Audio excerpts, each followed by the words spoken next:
வணக்கம் yours, welcome back to the news show. Drill போடுறவன் நிறுத்தல போட்டு தள்ளிக்கிட்டே இருக்கான். இடையில வந்ததுன்னா மன்னிச்சுக்கோங்க, வேறு வழி தெரியல. சரி, காலையிலே வந்து நம்ம கார்த்திகர் வந்து ரொம்ப அப்படி பூரிப்பா, வேறு யாரும் நம்ம பிக்சல்லே பறி கொடுத்த கார்த்தி தான். அவர் என்ன சொன்னார்னா, ஐட்டல் வந்து இந்தியாவில் ஒரு பட்டன் ஃபோனுங்க, அதில் IP67 வாட்டர் ரெசிஸ்டன்ட் அப்படின்னு கொடுத்துருக்காங்கன்னு. இதில் 2010 அந்த டைம்லலாம் ஆக்டிவ் சீரிஸ் மாதிரியான பட்டன் ஃபோன்ஸ்லாம் உண்டுங்க. எப்படின்னா இந்த மைண்டில் ஒர்க் பண்ணுறவங்க, இண்டஸ்ட்ரீஸில் ஒர்க் பண்ணுறவங்களுக்குலாம் கொஞ்சம் ரெக்கார்டாகவும் கொஞ்சம் இந்த IP ரேட்டிங் ஆஸ்பெக்ட்லேயும் ஃபோன் இருந்தால் நல்லா இருக்குன்னு சொல்லி பட்டன் ஃபோன்ஸில் உண்டு. ஸோ ரொம்ப நாள் கழிச்சு இப்போ தான் பார்க்குறேன், யாரோ தட்டி எழுப்பி ஐட்டல்கிட்ட சொல்லியிருக்காங்க போல, இந்த மாதிரியான ஒரு நேமிங்கில் வை, உனக்கு வேறு லெவலில் இருக்கும். ப்ளஸ் இதில் என்ன போட்டிருக்காங்கன்னா 1 year கவுண்டர் ரீப்ளேஸ்மெண்ட் அப்படின்னு போட்டிருக்காங்க. ஸோ இந்த ரீப்ளேஸ்மெண்ட்டை பொறுத்த வரைக்கும் பார்க்கும்போது HMDயும் ஓரளவுக்கு பரவாயில்லைங்க. இந்த இடத்துல HMDயும் கன்சிஸ்டண்ட்டாக தான் இருந்திருப்பாங்க. எப்படின்னா 1 yearக்குள்ளார ஏதாவது ப்ராப்ளம் அப்படின்னா அவங்களுக்கு வந்து ரீப்ளேஸ்மெண்ட் கொடுத்துருவாங்கன்னு வச்சுக்கோங்களேன். ஸோ அதெல்லாம் பாசிட்டிவ் தான். அதே மாதிரி இப்போ இந்த DxO மார்க் இருக்கு இல்லையா, அதில் வந்து 3rd ரேங்க்குக்கு போயிருக்குதாங்க. ஃபாலிங் பிஹைண்ட் யாரெல்லாம்னா, பிஹைண்ட் ஹுவாவேயோட பியூரா 80 அல்ட்ரா, அப்புறம் வந்து ஈவன் Vivo X300 Pro அப்படின்னு சொல்லி போட்டிருந்தாங்க. இதை பார்க்கும்போது எனக்கு எப்படி இருந்ததுன்னா, என்னடா இது X300 அல்ட்ரா எவ்வளோ பெரிய கிரேஸு மார்க்கெட்டில் வந்து, அதுவும் இன்டர்நெட் சென்சேஷனாக இருக்குது, அது போய் X300 Proக்கு பின்னாடியா அப்படின்னு இருக்கு. ப்ரோ யூசர்ஸ் யாராவது இருக்கீங்களா? ஜாலியாக இருக்குல்ல. ஸோ நிறைய பேர் என்ன சொல்கிறாங்கன்னா, 300 அல்ட்ரா வச்சுருக்கிறவங்க நல்ல டிவைஸ், நல்ல ஆப்டிக்ஸு, மேக்ரோ மாதிரியான ஏரியாலலாம் சூப்பராக ஸ்கோர் பண்ணுது. ஸோ நிறைய ஃபேன்ஸ் இருக்காங்க X300 அல்ட்ராக்கு. ஆனால் ப்ராப்ளம் என்னென்னா, இன்கன்சிஸ்டன்சி இருக்குது அப்படின்னு சொல்கிறாங்க. ஒயிட் பேலன்சிங்காக இருக்கட்டும், ப்ராசஸிங் அல்காரிதமாக இருக்கட்டும். ஸோ இந்த மாதிரியான ஆஸ்பெக்ட்ஸில் கொஞ்சம் கன்சிஸ்டண்ட்டாகவே இல்லை. அவுட்புட் வந்து ரிலேபிளாக ஒரே மாதிரி இல்லை. ஒரு அவுட்புட் பார்த்தா வேறு லெவலில் இருக்குது, இன்னொரு அவுட்புட் பார்த்தா நான் எதிர்பாராத மாதிரி இருக்குது அப்படின்னு. ஸோ இந்த மாதிரியான இஷ்யூஸ்லாம் சொல்லியிருக்காங்க. பார்ப்போம். அதுவும் இந்த லோ லைட் சினாரியோஸில் இதுக்கு முன்னாடிலாம் வந்து எப்படி இருக்கும்னா, X100 அல்ட்ராவும் 1 inch sensor, and X200 அல்ட்ராவும் பார்த்தீங்கன்னா உங்களுக்கு 1/1.12 1/1.28. ஆனால் 1 inch இல்லை, ஆனால் இம்ப்ரூவ்மெண்ட் தான் இருந்தது. ஏன்னா அல்காரிதம் அப்படி இருந்தது போஸ்ட் ப்ராசஸிங்கில். பட் இப்போ கொஞ்சம் லைட்டாக சொதப்பின மாதிரி இருக்கான். பட் ப்ராப்ளம் இல்லை, அவங்க எப்படியும் வந்து சாஃப்ட்வேர் ரேஸில் டாப்பில் தான் இருக்காங்க. அதன் வழியாக வந்து அவங்க கேட்சப் பண்ணுறதுக்கான பாசிபிலிட்டி அதிகம். பட் இப்போ வந்து எல்லாருமே ஓரளவுக்கு வீடியோகிராஃபியில் இம்ப்ரூவ் ஆகிறாங்கன்னு பார்க்க முடியுதுங்க. நான் கூட ஒரு வீடியோ வந்து Xiaomi 17 Ultra சைனீஸ் யூனிட் வச்சிருக்கேன் பார்த்தீங்களா, அதை வச்சு ட்ரை பண்ணேன். இந்த ஆண்ட்ராய்டில் என்ன ப்ராப்ளமாக இருக்குன்னு பார்த்தீங்கன்னா, மைக்ரோஃபோனுக்கு இந்த ரிசீவரை கனெக்ட் பண்ணிவிட்டு ட்ரை பண்ணால் பாதி நேரம் வந்து கரெக்டாக என்வரான்மெண்டல் நாய்ஸை வந்து சப்ரஸ் பண்ணி கொண்டு போக மாட்டேங்குதுங்க. பெரும்பாலும் வந்து எங்கேயாவது ப்ராப்ளம் ஏற்படுத்தி விட்டு போயிருது. அதுவும் முக்கியமாக எப்படி தெரியுமா, இப்போ நான் ஒரு கேப் விட்டேன்னு வைங்களேன், அங்கே ஒருத்தன் ட்ரில் போட்டுக்கிட்டு இருக்கேன், அந்த ட்ரில் சவுண்டை வந்து பூஸ்ட் பண்ணி விட்டு போயிடுது. அப்போ எப்படி இருக்கும் கேட்குறவங்களுக்கு, நீங்கள் ஹெட்ஃபோன்ஸில் கேட்குறீங்க, லிசன் பண்ணிட்டு இருக்கீங்க அப்படின்னா, நான் பேசிக்கிட்டு இருக்கும்போது உங்களுக்கு அதை கஷ்டப்பட்டு அதை அமுக்கி என் வாய்ஸ் வந்து மேலோங்கி அப்படி கொடுக்கும். அது நான் பேசுகிறத நிறுத்தி ஒரு 2 to 3 seconds கேப் விட்டேன்னு வைங்களேன், படுத்தே விட்டான் ஐயா அப்படின்னு சொல்லி போயிடும். ஸோ இதுதான் கோளாறு. பட் என்னதான் இருந்தாலும் நம்ம DxO மார்க் வந்து பெரிய அளவில் என்றைக்குமே கன்சிடர் பண்ணது கிடையாது. DxO மார்க் ரிலேபிளும் கிடையாது. DxO மார்க் வந்து சும்மா வச்சுக்கலாம், ஓகேங்க, இதுவும் ஒரு ஸ்டாண்டர்ட் அப்படின்னு வச்சுக்கலாம். எப்படி சார்ஜிங் ஸ்டாண்டர்ட், சார்ஜிங் டெஸ்ட் அப்படின்னு ஒன்று பண்ணுறதா இருந்தால் அது லேப் கண்டிஷனில் ஒவ்வொருத்தரும் அவங்கவுங்க டெக்கை வச்சு பண்ணுவாங்கன்னு வச்சுக்கோங்களேன். இப்போ எக்ஸாம்பிளுக்கு சொன்னால், இப்போ இது வாங்கியிருக்கேங்க, இந்த ஸ்பின் பாட்டில் வந்து ஐஸ் டாட் மேக் ஏர் அப்படிங்கிறது வாங்கியிருக்கேன். ஸோ இந்த மாதிரியான ஒரு ப்ராடக்ட் வந்து என்னென்ன கூலிங் பர்பஸ்க்கு ஹெல்ப் பண்ணும். அண்ட் நம்ம ஊர் என்வரான்மெண்ட் இப்போ வந்து பார்த்தீங்கன்னாலே சும்மாவே என்வரான்மெண்டல் டெம்பரேச்சரே 37, 38 அப்படின்னு போயிட்டு இருக்கு. ஸோ அந்த மாதிரியான சினாரியோஸ்க்கெல்லாம் இந்த மாதிரியான கூலரை யூஸ் பண்ணணும். நீங்கள் ஆட்டோமேட்டிக்காக என்ன ஆகுனா, உங்களுக்கு வந்து டெம்பரேச்சர், டிவைஸோட டெம்பரேச்சர் வந்து கொஞ்சம் கண்ட்ரோல்லே இருக்கும். ஒரு 30 degree 31 degreeங்கிறதுலாம் வந்து சார்ஜிங் ஸ்டாண்டர்ட்ஸ்க்கு ஒரு பெரிய பிரச்சனையே கிடையாது. பேட்டரி டெம்பரேச்சரே பொதுவாக இந்த மாதிரியான டெம்பரேச்சர் தாண்டி தான் இருக்கும். அதனால் வந்து அப்போ நம்ம சார்ஜ் பண்ணணும், நம்ம ஃபோன் வேகமாக சார்ஜ் ஆகும். ஸோ இதெல்லாமும் யோசிக்க வேண்டிய விஷயமா இருக்குது. என்விரான்மெண்டல் ஃபேக்டரு, ஏகப்பட்ட ஃபேக்டரு எல்லாமே மாறி இந்த சார்ஜிங் ஸ்பீடே மாறும், ஏரியாவுக்கு ஏரியா மாறும். ஸோ சார்ஜிங் டெஸ்ட் நம்ம எதாவது பார்ப்போம், அவங்க வீட்டில் அவங்களுக்கு என்ன மாதிரியான ஒரு என்விரான்மெண்ட்டு, அவங்க சினாரியோ பேஸ் பண்ணி அவங்களுக்கு ரிசல்ட் அப்படி வந்திருக்கலாம். ஸோ இந்த டெஸ்ட் ரிசல்ட்ஸ் அப்படிங்கிறது என்றைக்காக இருந்தாலுமே ரொம்ப கன்ஃபியூசிங்காக தாங்க இருக்கும். அப்புறம் RTX Spark பற்றி நேற்றே நிறைய பேர் பார்த்துருப்பீங்க. ஸோ வேறு லெவலில் இருக்குது. அதாவது விண்டோஸ் லேப்டாப் அப்படிங்கிறனால தான் ஒரு சிலர் என்ன சொல்கிறாங்கன்னா, விண்டோஸில் நீங்கள் இவ்வளோ எஃபோர்ட் போடுறதை பார்க்கும்போது எனக்கு சந்தோஷமாக தான் இருக்குது, அப்படி லினக்ஸ்க்கும் கொஞ்சம் எதாவது பண்ணி விடுங்க அப்படின்னு சொல்லி கோரிக்கை வைக்கிறாங்க, தெரியுது, பார்ப்போம். ஆனால் அந்த லினக்ஸை பார்க்கும்போது இப்போ பரத் கூட நிறைய யூஸ் பண்ணிகிட்டு இருக்கான். அவனும் என்ன சொல்கிறான்னா, லினக்ஸ் ஓகே, பட் நிறைய லிமிடேஷன்ஸ் இருக்குது. எந்த விதத்தில் அப்படின்னா, ஒரு நல்ல எடிட்டிங் டூலோ இல்லாட்டி வேறு ஏதாவது ஒரு சில விஷயங்கள் அடிஷ்னலாக நல்ல டூல்ஸ் எல்லாம் நம்ம மார்க்கெட்டில் இருக்குது. அந்த ஏதாவது டூல் இருக்கான்னு பார்த்தா லினக்ஸ்க்கு அது அந்தளவுக்கு அவைலபிளாக இருக்கிறது இல்லைங்கிறது தான் கொஞ்சம் வேதனையாக இருக்குது. இப்போ இந்த கன்சிஸ்டன்சி எடுத்துகிட்டு வந்து பார்க்கும்போது என்ன ஆயிடுதுன்னா, overall system level, software level எல்லா கன்சிஸ்டன்சியும் எடுத்து வந்து பார்க்கும்போது அந்த இடத்துல தான் எப்பயுமே ஆப்பிள் ஸ்கோர் பண்ணுறதா நமக்கு தெரியுது. ஸோ நீங்கள் என்ன நினைக்கிறீங்க அப்படிங்கிறத மறக்காம கீழே கமெண்ட்டில் சொல்லுங்கள். அது மட்டும் இல்லைங்க, இவங்களே வந்து பார்த்தீங்கன்னா உங்களுக்கு ஒரு மினி பிசி அசூஸ் வந்து ஒர்க் பண்ணியிருக்காங்க. ஸோ அதுவும் உங்களுக்கு வந்து தரமான சம்பவம் டெலிவர் பண்ணுன்றாங்க. மேக் மினி இருக்கு இல்லையா, ஸோ அதுக்கான ஆன்சர் விண்டோஸ்க்கு இவங்க சைட்லேருந்து. ஸோ ஆசூஸ் எப்பயுமே ரொம்ப நல்லா ஒர்க் பண்ணுவாங்க. பார்ப்போம் இந்த தடவை எந்த மாதிரியான ஒரு இம்பாக்டை ஏற்படுத்தியிருக்காங்கன்னு. ஸோ எப்படி இருந்தாலும் பப்ளிக் கைக்கு வரும்போது ஆட்டோமேட்டிக்காக நமக்கு தெரிய வரும் அதில் எந்த மாதிரியான அட்வான்டேஜஸ் இருக்குது, எந்தெந்த சினாரியோ எப்படி ஹேண்டில் பண்ணுதுன்னு. ப்ளஸ் நிறைய இப்போ வரக்கூடிய லேப்டாப்ஸ் இந்த மாதிரியான மினி பிசி எல்லாமே எப்படி இருக்குது அப்படின்னு பார்த்தா லோக்கல்லேயே ஏஐ ரன் பண்ணுற எபிலிட்டி இருக்கிற மாதிரி தான் பார்க்குறாங்க. ஸோ 80 டாப்ஸ், என்பியூ பவர், இந்த மாதிரி நிறைய விஷயங்களை நம்மளால் பார்க்க முடியுது. ஸோ போகிற போக்கில் எனக்கு என்ன சந்தேகம்னா, மக்கள் அதுவும் latest generation maybe gen Z and above இவங்க எல்லாருமே ஏஐ அதுவும் லோக்கலில் அவங்களுக்குன்னு டிசைன் பண்ணுற எபிலிட்டி இவங்களுக்குலாம் கொஞ்சம் அதிகமாகுமோ, அவங்க எப்பயுமே இன்டர்நெட்டை சார்ந்து அவங்க பண்ணக்கூடிய ஒர்க்கை வந்து இன்னும் பெட்டர் பண்ணுறதுக்காக இந்த மாதிரியான விஷயங்களை வந்து அவங்க ஈஸியாக இனிமேல் அணுகுவாங்களோ அப்படிங்கிற சந்தேகத்தை ஏற்படுத்துது. பார்க்கலாம், காலம் தான் பதில் சொல்லும். அப்புறங்க சைனாவில் என்ன பண்ணியிருக்காங்கன்னா, இன்ஃப்ளூயன்சர்ஸ் வந்து ரொம்ப ஆடம்பரத்தை காட்டுறாங்க பார்த்தீங்களா இன்டர்நெட்டில். அப்போது சாமானியர்கள் எல்லாருக்கும் என்ன தோணும்னா, வாழ்ந்தா இப்படி வாழணையா, நம்மளால இப்படி வாழ முடியல. ஸோ எல்லாருமே அந்த ஆடம்பரத்தை நோக்கி போகிறாங்க. அது நிஜமாவே அவசியமா அப்படிங்கிற தாட்டை தாண்டி நிறைய பேர் இன்ஃப்ளூயன்ஸ் ஆக வாய்ப்பு இருக்கு இல்லையா. ஸோ அதனால் இந்த மாதிரி யாரெல்லாம் ஓவர் உதாராக வந்து இன்டர்நெட்டில் கண்டென்ட் போடுறாங்களோ அவங்க எல்லாரும் அக்கௌண்ட்டையும் வந்து மக்களுக்கு ரீச் ஆகாத மாதிரி பிளாக் பண்ணி வச்சிருக்காங்கன்னு சொல்கிறாங்க. இதை நீங்கள் எப்படி பார்க்குறீங்க அப்படின்னு நீங்களே சொல்லுங்கள். அதாவது மக்களுக்கு நல்லது சொல்லக்கூடிய ஒரு சில அக்கௌண்ட்ஸும் இருக்கும். நம்ம ஊர்லேயே நிறைய பேர் அந்த மாதிரி இருக்காங்கன்னு வச்சுக்கோங்களேன். எளிதான முறையில் ரொம்ப சூப்பராகவே எக்ஸ்பிளைன் பண்ணுற மாதிரி நிறைய அக்கௌண்ட்ஸ் இருக்குது. அவங்களாம் வந்து உங்களோட டெய்லி லைஃப்பில் ஹவு டு அப்படிங்கிற கேள்விக்கான பதிலாக நிறைய பதிவுகள் பண்ணிட்டு வருவாங்க. பட் அதை காட்டிலும் வேற ஒரு சிலர் எப்படி தெரியுமா, பார்த்தீங்களா நான் இந்த ஃப்ளைட்டில் போனேன், இது வந்து இதில் இருக்கிற ப்ரீமியம் கிளாஸு, இது வந்து இந்த ஃப்ளைட்லேயே மொத்தம் ஒரு 5 ரூம் தான் இருக்கும், 3 ரூம் தான் இருக்கும். நான் பார்த்தது இல்லை, பட் சொல்கிறேன் இந்த மாதிரி. அப்புறம் அதுக்குள்ளேயே குளிக்கலாம், ஷவர் இருக்குது, தூங்கி எழுந்திரிக்கலாம், அது இதுன்னு சொல்லி காமிக்கும் போது எல்லாருக்கும் அதுதான் லைஃப்பில் நிஜமாவே நமக்கு தேவையா, அதை நோக்கி தான் நம்ம வாழ்கிறோமா? பட் நிறைய பேர் அதை நோக்கி அட்ராக்ட் ஆக வாய்ப்பு இருக்குது. ஒரு ட்ரெஸ்ஸிங்கில் ஆரம்பித்து என்னென்ன மாதிரியான ஃபோன்ஸ் இருக்குது எல்லாமே வந்து என்ன ஆகிடுதுன்னா, நமக்கு தேவையாங்கிறத தாண்டி நிறைய பேர் இன்ஃப்ளூயன்ஸ் ஆகி அதை வாங்குறதே லைஃப்பில் ஒரு அதை எப்படி சொல்கிறது, ஒரு எய்ம், அதை வாங்குறது தாங்க என்னோட பெரிய கோரிக்கை. அது என்னையா சொல்லுவோம், அதை வாங்குறது தாங்க என்னோட லட்சியம்.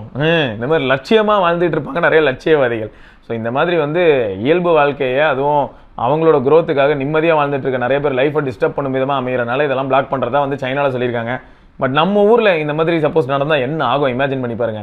பயங்கரமாக ஹைஃபை அந்த ஹோட்டலுக்கு போகிறது, இருக்கிறதுலே பயங்கரமான 7 ஸ்டார் ஹோட்டலில் போய் கொஞ்சம் ஏதாவது சாப்பிட்டு கட்டிக்கிட்டு இருக்கிறது, எங்கே போனாலும் இட்லி தான்.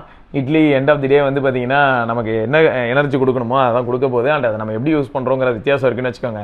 அந்த மாதிரி இட்லியை சாப்பிட்டு சும்மா உட்கார்றதுக்கும் ஒரு 10 இட்லி ரோட்டு கடையில் சாப்பிட்டு குழி நோண்டுறதுக்கும் நிறைய வித்தியாசம் இருக்குது. சரி, ஓகே, இதெல்லாம் ரொம்ப ஈஸியாக நம்ம என்றைக்குமே வந்து ஒப்பிட்டு பார்க்க முடியாது. இருந்தாலும் உங்ககிட்ட வந்து ஒரு கேள்வியாக வைக்கிறேன், நீங்கள் என்ன நினைக்கிறீங்க இந்த மாதிரியான ஸ்டாண்டை பற்றி? இதை சப்போர்ட் பண்ணுறீங்களாலாம் என்ன கேட்காதீங்கப்பா. நம்ம எதை சொன்னாலும் அதுக்கு அதை ஜஸ்டிஃபை பண்ணுறதே ரொம்ப கஷ்டமாக இருக்கும். நான் சப்போர்ட் பண்ணலை அப்படின்னு சொன்னாலும் இதை ஏன் ப்ரோ சப்போர்ட் பண்ண மாட்டீங்கன்னு ஒரு 4 பேர். இல்லை இதை நான் சப்போர்ட் பண்ணுறேன் அப்படின்னு சொன்னால் பார்த்தீங்களா எல்லாரோட ஃப்ரீடமையும் நீங்கள் வந்து குலைக்கிறீங்க, எல்லாம் எவ்வளோ ஜாலியாக நிம்மதியாக இருக்காங்க, அது எல்லாத்தையுமே நீங்கள் வந்து கை வைக்கிறீங்கல்ல, ஏன் அப்படிலாம் கல் நெஞ்சக்காரனாக இருக்கீங்கன்னு ஒரு 4 பேர்.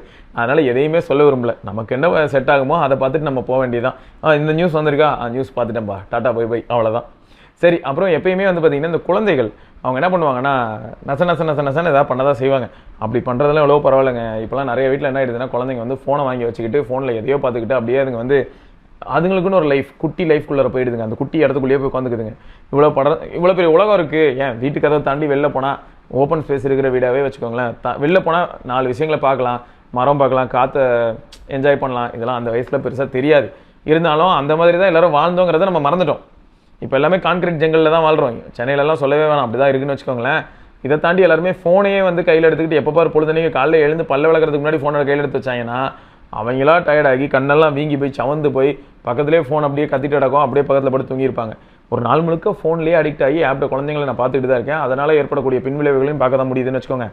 அந்த சிச்சுவேஷனில் சில சமயங்களில் பேரண்ட்ஸ் என்ன பண்ணுறாங்கன்னா, சில பேரண்ட்ஸ் அக்ரெசிவாக திட்டிடுறாங்க. ரொம்ப பயங்கரமாக எப்போ பாரு குழந்தை மேலே வந்து கோவத்தை மட்டுமே வெளிப்படுத்திக்கிட்டே இருக்காங்க. ஸோ அப்படி வெளிப்படுத்தும் போதும் அந்த குழந்தை வந்து என்ன ஆகும் அப்படின்னு யோசிச்சு பாருங்களேன். பேரண்ட்ஸையும் அதால் வந்து ஏற்றுக்க முடியாது. அது ஒரு மாதிரியான சூழல்களில் வாழும் இல்லையா. ஸோ திட்டுறது வந்து என்றைக்கா இருந்தாலும் ஒரு சொல்யூஷனே கிடையாது. அதுக்காக என்றைக்குமே திட்டாமலும் இருக்க முடியாது. ஸோ எல்லாத்துலேயுமே ஒரு பர்ஃபெக்ட் பேலன்ஸ் வேணும்.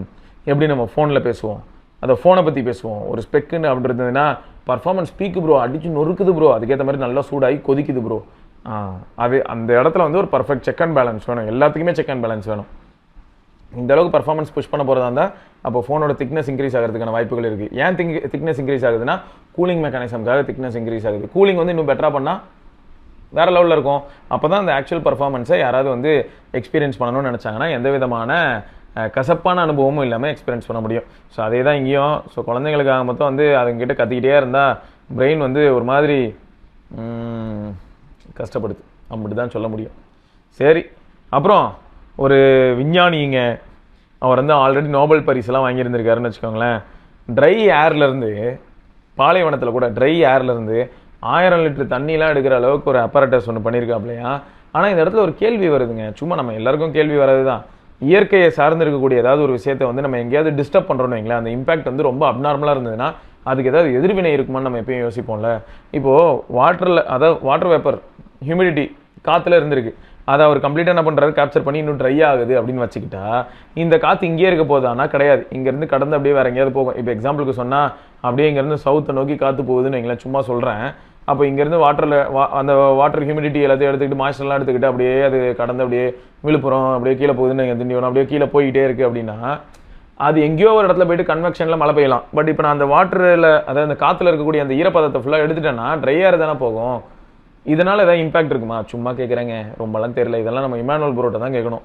அவர் தான் வந்து வெதர் இந்த மாதிரியான விஷயங்கள்லாம் வச்சு பார்த்துக்கிட்டு இருப்பார் இல்லையா. இதனால் ஏதாவது எதிர்வினை இருக்குமோ அப்படின்னு ஒரு டவுட் இருந்தாலும், ட்ரையான ஏரியாவில் தண்ணிக்கே வழி இல்லாத ஒரு இடத்துல தண்ணியே வந்து இந்த மாதிரி அவரால் காற்றுலேருந்து எடுக்க முடியுது அப்படிங்கிறது வந்து நிறைய பேருக்கு ரொம்ப ஹாப்பியாக இருக்கும். வேறு லெவல் சொல்யூஷன் தான் இது. எங்கேயா அது? ஓகே, S23 சீரீஸ்க்கு மே செக்யூரிட்டி பேட்ச் வந்திருக்கான்.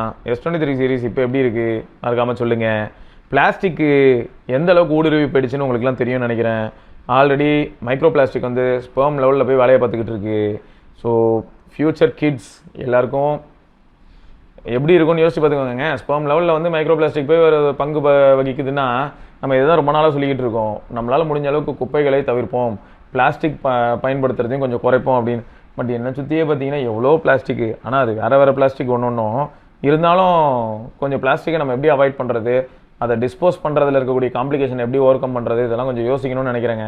நம்ம ரொம்ப லெத்தாஜிக்காக இருக்க இது எங்கேயோ ஒரு பெரிய பிரச்சனையை ஏற்படுத்தி விடுமோ அப்படிங்கிற ஒரு பயமும் மனதளவில் போயிட்டுருக்கு. ஓகே, அப்புறம் இந்த கான்செப்ட் ரெண்டர் அழகாக இருந்ததுங்க பார்க்க. ஐஃபோனில் வந்து ஃபோல்டு வருது இல்லையா, அதுவும் சாம்சங்கில் வந்து Z Fold 8 வைடு அப்படின்னு சொல்லி ஒரு மாடல். எனக்கு வந்து சாம்சங்கோடது வந்து பார்க்க ரொம்ப பிடிச்சிருக்கு. ஆனால் மக்களே, நீங்கள் எல்லோரும் தயவு செய்து போய் பாருங்கள். எல்ஜியில் VU சீரீஸ்னு ஒன்று இருந்ததுங்க, VU. ஸோ அது வந்து எப்படி இருக்குன்னா 4:3 இல்லாட்டி ஸ்கொயரிஷாக தான் ஃபீல் ஆகும். இப்போ சாம்சங் வந்து பண்ணுறாங்க இல்லையா ஒய்டுன்னு, இந்த ஒய்டை எல்ஜி எப்பயோ பண்ணிட்டாங்க. அவங்களும் S Penோட தான் பண்ணாங்கன்னு வச்சுக்கோங்களேன். இவங்களது S Pen, அவங்க வேறு ஏதாவது பென்னோ பென்சிலோ ஏதோ ஒரு பேர் வச்சுருந்துருப்பாங்க அப்போ. ஸோ இந்த மாதிரியான ஒரு ஃபார்ம் ஃபேக்டரை அன்னைக்கு வந்து நிறைய பேர் நேசிச்சாங்களான்னு கேட்டிங்கன்னா எல்லாருக்குமே 16:9 மோர் ஃபேவரபுளாக ஃபீல் ஆச்சு, ஏன்னா மீடியா கன்சம்ஷனுக்கு. பட் இப்போ வந்து இதை பார்க்கறதுக்கு ரொம்ப அழகாக இருக்குங்க. இன்றைக்கி டெக்னாலஜி வந்து எந்த அளவுக்கு இம்ப்ரூவ் ஆயிடுச்சு, அதனால் என்ன ஆயிடுச்சுன்னா பெசல்ஸ் ரொம்ப மினிமல் ஆயிடுச்சு. அண்ட் இப்போ இருக்கிற டிஸ்பிளே டெக்னாலஜிலேருந்து எல்லாமே ரொம்பவே நல்லா இருக்கு இல்லையா. ஸோ அதனால் இதை பார்க்க அழகாக இருக்குது. பட் உங்களுக்கு வந்து இந்த கான்செப்டில் ஆப்பிளோட அந்த கான்செப்ட் ரெண்டர் பிடிச்சிருக்கா இல்லைனா சாம்சங்கோடது பிடிச்சிருக்கா அப்படிங்கிறத மறக்காம கீழே கமெண்ட்டில் சொல்லுங்கள். எனக்கு வந்து பர்சனலாக சாம்சங்கோட தாங்க பிடிச்சிருக்கு, பார்க்க நல்லா க்யூட்டாக இருக்குது. அப்புறம் ரீப்ளேசபிள் பேட்டரிஸ், இதை பற்றியும் பேச்சு அடிப்படுது. 2027 வரக்கூடிய டிவைசஸ்லாம் பேட்டரியை கொஞ்சம் ஈஸியாக ரீப்ளேஸ் பண்ணுற மாதிரியான ஒரு கொஞ்சமாவது சாத்தியக்கூறுகள் இருக்கணும் அப்படின்னு சொல்லியிருக்காங்க. பார்ப்போம். ஆல்ரெடி EU இதுக்கு ரிலேட்டடாக ஏகப்பட்ட விஷயங்கள் ஃபோர்ஸ் பண்ணிகிட்டு இருக்காங்க. ரீசெண்டாக நீங்கள் பார்த்துருக்கலாம் டியர் டவுன் வீடியோஸ்லாம் கூட, பிக்சலில் ஆப்பிளில் எல்லாத்துலேயுமே வந்து பேட்ரி நல்லா அப்படியே மெட்டல் கவரோட சேர்ந்துருக்கும். அதாவது ஈஸியாக அன்ஸ்க்ரூ பண்ணாலே பேட்டரி எடுக்கிற மாதிரி இருக்கும். ஸோ இதை நோக்கி தான் வந்து பிக்சல் 11லேயும் இருக்கும் அப்படின்ற மாதிரி ஆல்ரெடி நம்ம ஒரு சில நியூஸ் பார்த்துருப்போம். ஸோ பிக்சல்லையும் உங்களுக்கு ஈஸிலி ரீப்ளேசபிள் பேட்டரிஸோட தான் பிக்சல் டிவைஸ் வரும் அப்படின்னு தோணுது. ஸோ எல்லாருமே ரிப்பேரபிலிட்டி ஆஸ்பெக்டில் யோசிக்க ஆரம்பிச்சிருக்காங்க. அண்ட் இது ரொம்பவே ரிலையபிளாக கொண்டு போனாங்கன்னா எனக்கு ஆசை என்ன தெரியுமா, இது சும்மா ஒரு ஆசைங்க, இது அப்படியே எல்லா பிராண்டும் பண்ணிட்டு போகிறாங்க பாருங்கள். சும்மா கேட்குறேன், என்னென்னா 3 மேஜர் அப்டேட் போதும், 3 வருஷம் மேனுஃபேக்சரிங் வாரண்டி. நம்ம கையில் நம்ம தான் மிஸ்டேக் பண்ணிட்டோம், யூசர் ஏதாவது மிஸ்டேக் பண்ணிட்டோம்னா நம்ம அதை அக்செப்ட் பண்ணிக்கிற பழக்கமாக வச்சுக்கணும். மேனுஃபேக்சரிங் டிஃபெக்டாக பிராண்ட் வந்து 3 வருஷத்துக்குள்ள ஏதாவது ப்ராப்ளம் வந்ததுன்னா நமக்கு மாற்றி கொடுக்கணும். ஸோ இந்த மாதிரி ஒரு சில விஷயங்கள்லாம் பண்ணால் நல்லாயிருக்கும்னு நினைக்கிறேன். இப்படி ரீப்ளேசபிளாகவும் டிவைஸோட டிசைனே வந்து பார்த்திங்கன்னா யூசர் ரீப்ளேசபிள், அப்படி இல்லைனா வந்து சர்வீஸ் சென்டர் எடுத்துகிட்டு போனால் ஈஸியாக எந்த பார்ட்னாலும் மாற்றுற மாதிரி பண்ணியிருந்தாங்கன்னா, ப்ளஸ் 3 வருஷம் மேஜர் அப்டேட் கொடுத்தா போதும், அந்த 3 வருஷம் வாரண்டி கொடுத்தாலும் வேறு லெவலில் இருக்கும். இதுக்கு மேலே வேறு என்னங்க சொல்கிறது. இப்போ இருக்கிற பர்ச்சேசிங் பவருக்கு அதுக்கும் எல்லாருமே டிஸ்போசபிள் இன்கம் எங்கேயோ போனதுக்கு அதுக்கும் 80,000 ரூபாய் 1 லட்ச ரூபா ஃபோனே அசால்ட்டாக வாங்கிட்டு இருக்காங்க. சும்மா தூக்கி போட்டு ஏழனமா இஷ்டத்துக்கு வாங்கிட்டு இருக்காங்கன்னு வச்சுக்கோங்களேன். சென்னை மாதிரியான சிட்டிலேயோ பெங்களூரோ அந்த கோர் சிட்டிஸ், இந்தியாவில் இருக்கிற கோர் சிட்டிஸில் பார்த்தீங்கன்னா எல்லாரும் இஷ்டத்துக்கு எவ்வளோ ப்ரைஸிங் அதிகமானாலும் அந்த ஃபோன்லாம் வாங்கிட்டு தான் இருக்காங்க. ஸோ அப்படி இருக்கும்போது இன்னொரு பக்கம் என்ன தோணுதுன்னா, எப்படி இருந்தாலும் மாற்ற தானே போகிறாங்க, இருந்தாலும் ரிப்பேரபிலிட்டி ஸ்டாண்ட்ஸ்லாம் இந்த மாதிரிலாம் கொண்டு வந்தால் கொஞ்சம் பெட்டராக இருக்குமே அப்படின்னு தோணுது. பார்ப்போம். இது ஒன்றுக்கு ஒன்று வேறு வேறு மாதிரி தான் இருக்குன்னு வச்சுக்கோங்களேன். இவ்வளவே நம்ம நண்பர் கூட ஒருத்தர் கேட்டிருந்தார், நம்ம கம்யூனிட்டி மெம்பர் தான், ட்விட்டரில், ப்ரோ இந்த மாதிரியான ஃபோன்ஸ் எல்லாம் நீங்கள் சஜஸ்ட் பண்ணுவீங்களா, எப்படின்னா இந்த அல்ட்ரா சீரிஸ் ஃபோன்ஸ்லாம் கூட நீங்கள் யூஸ் பண்ணியிருப்பீங்கல்ல, இது எப்படி ப்ரோ வாங்கலாமா அப்படின்னு கேட்டிருந்தாங்க. ஸோ எனக்கு வந்து மனசில் பட்டது என்னென்னா, இப்போ பாருங்களேன், ஐஃபோன் 17 Pro Max வாங்கியிருந்தேன். அதை வீடியோ எடுக்கிறதுக்காக மட்டும்தான் பெரும்பாலும் யூஸ் பண்ணுறேன். அட்லீஸ்ட் அதை டெய்லி யூஸ் பண்ணுறங்கிற ஒரு திருப்தி இருக்குது மனதளவில். வீடியோ எடுக்கிறதுக்காக யூஸ் பண்ணுறேன் அப்படிங்கிற திருப்தி இருக்குது. பட் எவ்வளோ பேர் வந்து இந்த அளவுக்கு யூஸ் பண்ண போகிறாங்கிற ஒரு கேள்வி இருக்குல்ல. வெறுமனே ஃபோன் கால்க்காகவும் பேசிக் சோஷியல் ஆப்ஸ்க்காக வந்து அந்த ஃபோனை யூஸ் பண்ண போகிறாங்க அப்படின்னா எதுக்காக 1.25 லட்ச ரூபா 1.5 லட்ச ரூபா கொடுத்து வாங்கணும்? கிட்டத்தட்ட பர்ஃபார்மன்ஸ் ஐடென்டிக்கலாக இருக்கக்கூடிய ஒரு 16E கூட போதும் தான். நான் கேமரா கூட ஆன் பண்ண மாட்டேன் அப்படிங்கிறவங்களுக்கு 16E கூட போதும் தானே. ஸோ இதையும் சில சமயங்களில் நம்ம யோசிக்கணும். ஆண்ட்ராய்டு தரப்பில் பார்க்கும்போது என்ன ஆயிடுது, 1.5 லட்ச ரூபாய்க்குலாம் ஆண்ட்ராய்டு ஃபோன் வாங்குறத பற்றி பிரச்சனை இல்லை, நீங்கள் வாங்க முடியுது, நீங்கள் டெய்லி அதை பயன்படுத்த போகிறீங்க அப்படின்னா எனக்கு சந்தோஷம் தான். பட் ரிலையபிலிட்டி பயமாக இருக்குல்ல. எந்த விதத்தில்னா ஃபோனை வாங்கிடுறேன், ஒரு வருஷம் கழிச்சு அப்டேட் மூலமாக நிறைய டீக்ரேடிங் ஃபேக்டர்ஸ்லாம் பார்க்க முடியுது. இது வரைக்கும் ட்ராக் ரெக்கார்ட்ஸ் அப்படி தான் இருக்குது அப்படின்னும் போது, பெரிய பெரிய பிராண்ட்ஸ்லேயே நான் பார்க்குறேன் அப்படின்னும் போது அந்த இடத்துலையும் ஒரு பயம் வருது இல்லை. ஸோ அதனால தான் நம்ம மக்களுக்கு எப்பயுமே என்னால் வந்து ஒரு 1 லட்ச ரூபா 1.25 லட்ச ரூபா மாதிரியான ஃபோன்ஸை தைரியமாக இதை வாங்குங்க இது சூப்பராக இருக்கும் அப்படின்னு சொல்ல முடியலங்க.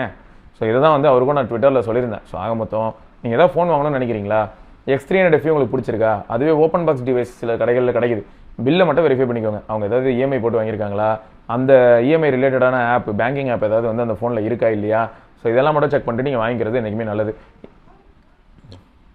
இப்போ கூடங்க நம்ம SRK பாருங்க, அழகாக 2 to 3 days யூஸ் பண்ணேன், அதை யூஸ் கூட பண்ணலைங்க. ஓப்பன் பாக்ஸ் Xiaomi 17 வாங்கியிருக்கான் SRK, பச்சை கலரு, 65,000 ரூபாய். ஸோ இந்த மாதிரி சில சமயங்களில் டிவைஸ் கிடைக்குதுங்க. ஆக்சுவல் ப்ரைஸ் யோசிச்சு பாருங்கள், 512GB வந்து இப்போ 90K, கார்டு ஆஃபர் அப்ளை பண்ணால் 83K ஃபோனை ஒரு 18,000 ரூபா கம்மியாக நமக்கு கிடைக்குது அப்படின்னும் போது அது ஒரு பெரிய பெனிஃபிட் தானே.